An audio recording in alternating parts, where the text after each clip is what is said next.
question, Kitty. I feel like I have to be a certain amount of wisdom to be able to answer it, but there we go. Well, wisdom in a general sense, I think often is outworked in the choices that we make. You know, so wisdom isn't just the choices that we make. It's kind of deeper level than that. It's the priorities that we live by and whatever, but like it's the choices that we make. So if you want to know if you're a wise person or not, look at the choices that you're regularly making, and you can kind of work that out for yourself. If you're talking about biblical wisdom, well, the Bible would tell us, you look in a book like Proverbs, which is full of what wisdom is. That's kind of the big question of Proverbs in the Old Testament. What is wisdom? Well, it talks about wisdom is trusting in the Lord, not in your own understanding. That's at the heart of what biblical wisdom is. So it's that orientation towards God, and a heart that is postured towards God and his priorities and what he says. So biblical wisdom, that is at the heart of that is that heart posture towards God, and towards what his wisdom is for our lives. Do we all have that? Well, we all have that in that we're all called to be disciples, and therefore on that journey, the journey of discipleship should be that we lean more and more into wisdom, you know, into the Lord's wisdom. As we read his word, as we are discipled and transformed to look more like Jesus, then, you know, if you wanted to plot it out, in theory, then our wisdom should be kind of, you know, steadily climbing. I would also add that if you want to know what makes you more wise, there's lots of answers to that, but life makes you more wise. So the older you get, you realise how much you don't know. And that is the key to wisdom, you know, is understanding that I don't know everything, but I know the one who does. And life knocks those corners off you, you know. If the reality is, you probably don't want to hear this, but one of the biggest kind of agents that increases our wisdom is going through times of difficulty and suffering. There is nothing like that. Now, of course, you'd rather not have to go through that and maybe not have the wisdom, but that is hugely transformative. So we can grow in wisdom, but it's not an easy process, and it's worked out over a lifetime. But there is stuff that we can do now to grow in wisdom as well. We don't wait until we're in our 60s and 70s and pursue Jesus for 50, 60 years or whatever. We can be wise now too, if that makes sense.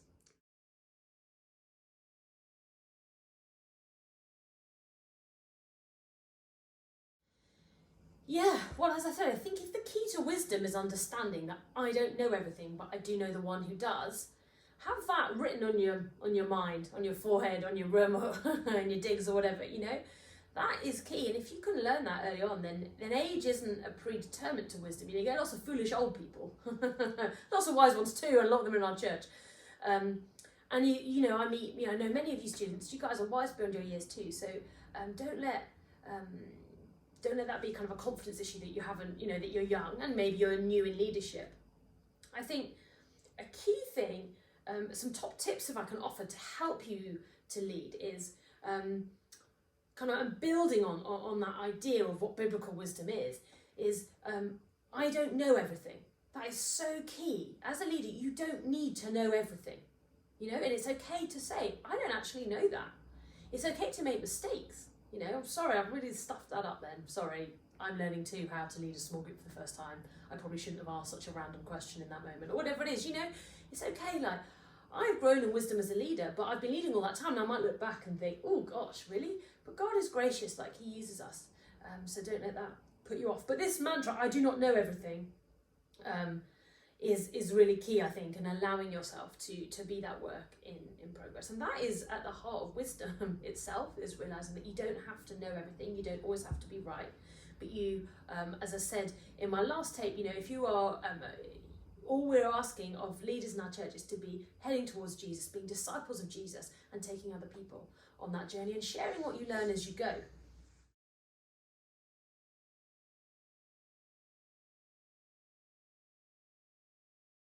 Well, I think a sign that you're approaching something with wisdom, it's the way that you respond to someone. So a few things, I think. If you're going in thinking, I don't need to know everything, I don't need to be the perfect leader, you know, you're aware that you might have a bit of pride or whatever that makes you feel like I have to pretend that I know this or whatever. If you go in with that mantra of, I don't know everything, you know, I'm learning too, that means then you can respond in wisdom in moments to be like, you know, things like, you know, someone asks you a question or someone's got a difficult situation. it's okay to say, do you know what, I don't know, let me think about that. Or why don't we both go away and look at what the Bible says about that, and we'll come back and talk about this some more. For me, I've had to learn that maybe when I sit down to talk to someone about something that they're struggling with, or maybe someone has questions, to be really ready to say, oh, I don't know either, what a great question, let's go away and think about that. That when you are mentoring someone or you are discipling someone, you don't have to kind of hit it all in one go. You can go away, come back, find out more. Use the resources around you. Use Kitty. Use leaders in our church, and grab their wisdom where you feel like your own is lacking. A thing that you're not, maybe where you have room to grow in wisdom, is where you rush in to give advice. I would say seek first to understand. So a really key thing I've learned over the years is that art of listening really well and deeply to someone, and then asking questions to understand what it is they're saying. We've all had it, haven't we, where someone has rushed in, given you a whole load of advice that wasn't really what it was you were trying to say in the first place, So I'd say a sign that you are acting from a place of wisdom is admitting when you don't know stuff, committing to walk with someone through a process, and then also seeking to understand, and that is deep level listening, not listening with your own agenda, but listening to them deeply and asking some great questions to help understand what it is they're trying to talk to you about.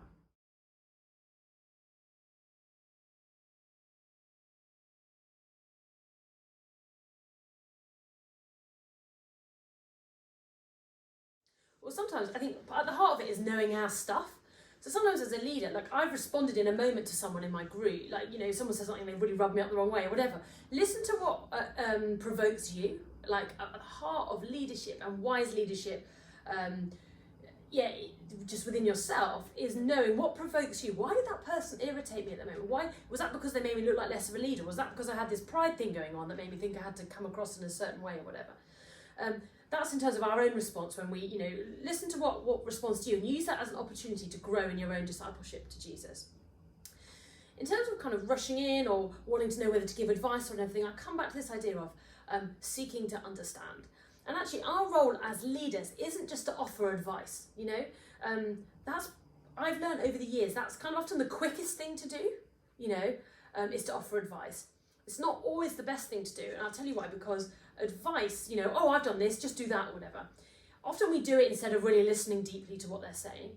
And our role as leaders isn't to tell people what to do.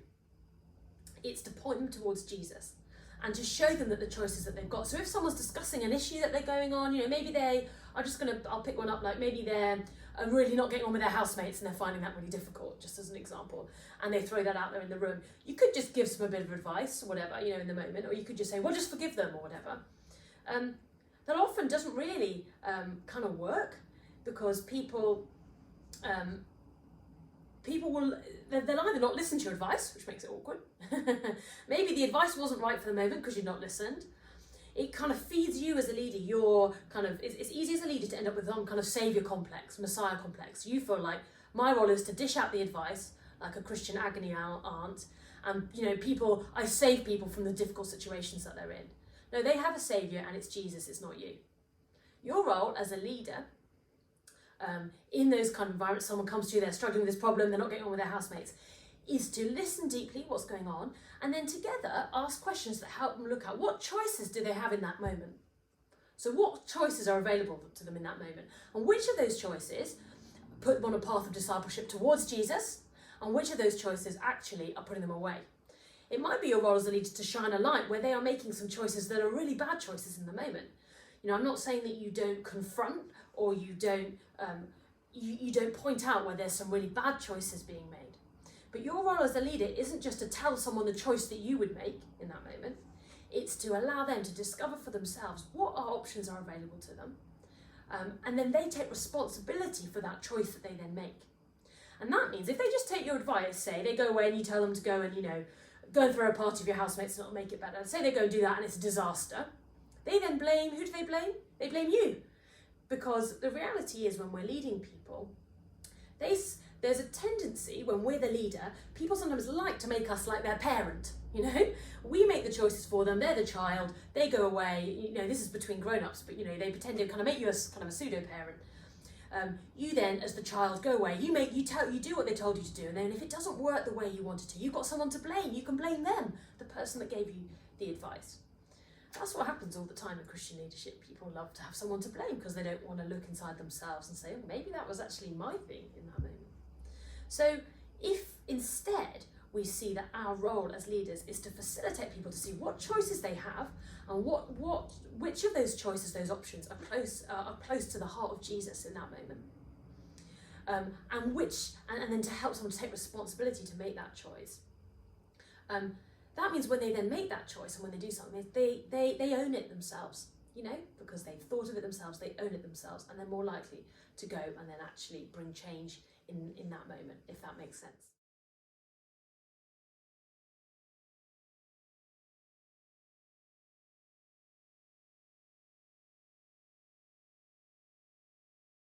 Yeah, I think that is your responsibility. So as I said, just because I said, you know, don't give advice, that doesn't mean you don't confront, and it doesn't mean you don't have to shine a light on the choices that someone is making and saying, oh, do you realise the effect that is having? So if it was me, if it was, say, a co-leader and we're leading and they're trotting out loads of advice, maybe isn't great advice, or maybe it's just too much advice because they're not listening, you know? Instead of helping people make choices for themselves, they're just telling them what to do, you know? Say they had that with a co-leader, I think sometimes we panic and we think we have to shut it down in the moment, you know? I wouldn't necessarily be working that out in the group, unless it was so bad on the night. I think I'd be letting it go for the evening, you know? Maybe trying to move it on or whatever. But then I might, sometimes the most loving thing you can do is sit down with someone and say the truth. Say it like you see it. So if I was with that co-leader, I might go out for coffee in the week and say, oh, can I just ask, you know, sometime, how are you finding leading this group? Great. I know we're all learning in leadership here. Can I just reflect about something to you that I see you have a tendency to do and I'm not sure it's that helpful? Great.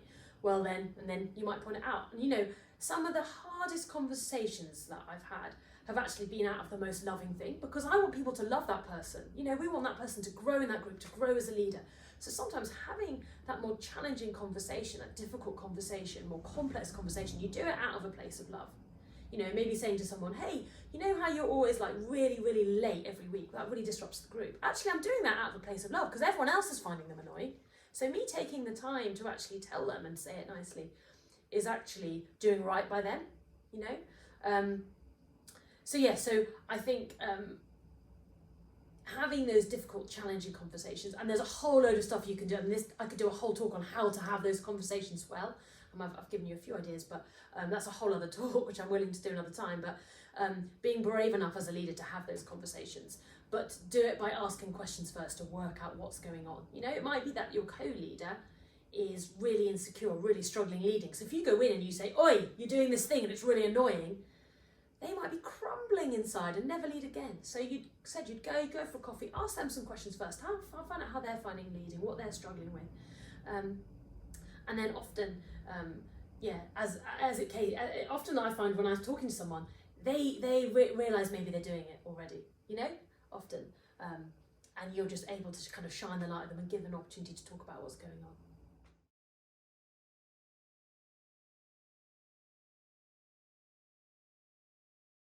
Yeah, it's a great question, because it goes without saying, all that I've said, there are some situations where we all have to admit, I've not got an idea, and especially, of course, there's some that slip into safeguarding issues, you know, where it's a vulnerable adult, where there's abuse going on, where there's some really destructive patterns of behaviour going on, people are making some choices that are putting themselves at harm or someone else. You know, there's moments where we're all like, gulp, you know, as a leader. And as I said, at the heart of leadership, being able to admit that we don't know what we don't know, you know, that we don't always know, you know, is going to help outside. So we have a whole system of care in the church around that. So our small group leaders are all put into clusters, so they gather together and they have a cluster leader. So that would be your first go-to. That would be Kitty in this first instance, would be your go-to. And then of course, Kitty then has people that input and put into her. So, you know, there's other leaders in the evening service or within the student team that you could go to if you wanted advice if Kitty wasn't there. But part of Kitty's role is making sure that you feel like you've got that support and structure around you as a go-to for stuff in your own life too, you know, because we love you and champion you as a person, not just as a leader in our church, you know. So for you, but also to help you when you have those moments that you lead. And then we have a whole pastoral care network within the church. So there's a whole load of stuff that we can offer people that really need some more in-depth pastoral care and support. And that is all available to you, and Kitty would be able to, or whichever leader that you talk to would be able to help pass information your way or help support someone into there.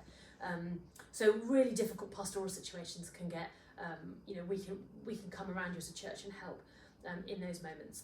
And then we refer people to things outside the church as well. We know that there's things that actually aren't our expertise either, as pastoral staff in the church. So there's a whole chain, there's a whole load of resources, there's a whole load of people in the wings ready to help and support you grow as a leader. Can I add my one more top tip before you stop me? My top tip is when you're leading someone, don't insert yourself into the solution. So what I mean is, go back to my example that I gave of someone struggling with their house. Say someone's struggling with someone else in your small group. That might be a better example. It is really easy as a leader to put your saviour pants on, your saviour complex on, and be like, oh, well, I'll go and talk to that person and tell them they're really upset with the way that you spoke to them the other day when we were out. I spent years doing that, thinking I was being the most helpful person in the world. My top tip of advice, what wisdom looks like in that moment, is to say to them, well, have you spoken to them about that? So where you can, people love to kind of create what's called a triangle. So where there's two people that have fallen out, the natural tendency of human beings is to bring someone else in. And I've done that before, and then I've gone and spoken to the person and said, do you know they're really upset? And they've said, oh, well, did they tell you that, ... And you're suddenly stuck between these two people. As much as possible, get those two people talking directly with each other. And if that person doesn't want to go and talk to them directly, well, that's an issue to talk about with them and say, actually, do you know what, I would really recommend you go and be brave and say, look, you really upset me in that moment. So a really top tip of what it looks like to be a wise leadership is, and I still do it. I sometimes come away from talking to someone and think, or I slightly inserted myself into the solution there. Now, sometimes I will be part of it, don't get me wrong, but just be aware when you've done that. Did you have to? Was there another way? Could they have taken responsibility for their own choice and sorted that issue themselves? They then learn how to do it and can pass that on to other people. That's my top tip. I see it happen all the time. I do it myself, so I'm just passing on. Where I failed, I'll pass it on to you.